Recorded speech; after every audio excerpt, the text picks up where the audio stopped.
అదేందో గాని పిలిచినప్పుడు ఇటు దిక్కు కూడా రాదు. ఇగొస్తుందా ఆగొస్తుందా అని ఎదురు చూస్తుంటే అటే పోతుంటది. నీ అవ్వ మొన్న మురిపిచ్చి పాయ పత్తాకు లేకపాయ అని చూస్తుంటారు రైతులు.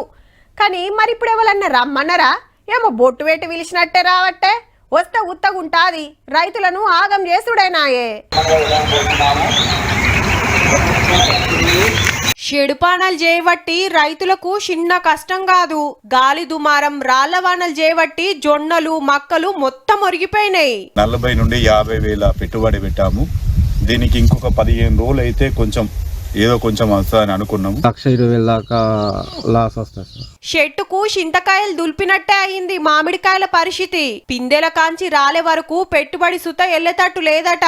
ఏ మాత్రం పూత కూడా సరిగా రాలేదు. కాపులు కూడా ఎక్కడ కూడా లేవు. మామిడి చెట్లు ఖాళీ చెట్లు ఉన్నాయి. వచ్చిన కాస్తో పూస్తో కొద్ది గొప్ప కాయలు కూడా మొత్తం రాలిపోయినాయి. ఆడాడా ఒరికి సుత నష్టమైంది.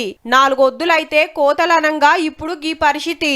2.5 ఎకరాలు ఉంది. సుమారు అసలు ఏమి లేదు. ఈ ఏరి చుట్టుపక్కల కూడా మొత్తం ముందేసిన మేము వేసిన భాగం మొత్తం ఖరాబ్ అయిపోయింది. అసలు ముందేసిన ప్రతి పంట పోయింది కాబట్టి గవర్నమెంట్ దీన్ని ఆదుకోవాలని. వికారాబాద్ జిల్లా పూడూర్ల రాళ్లవానకు 150 మేకలు జీవిడిసే వరకు సాదేటోళ్లు ఒగ ఏడుపు కాదు పాపం. ఇంకో 3 రోజుల ఆనలు పడొచ్చునట.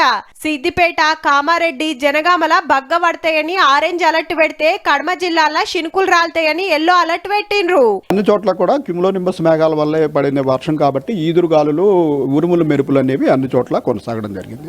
ఎండాకాలంలో చిత్రంగా గీ ఆనలేందో గాని రైతులను ఆగం చేయబట్టే.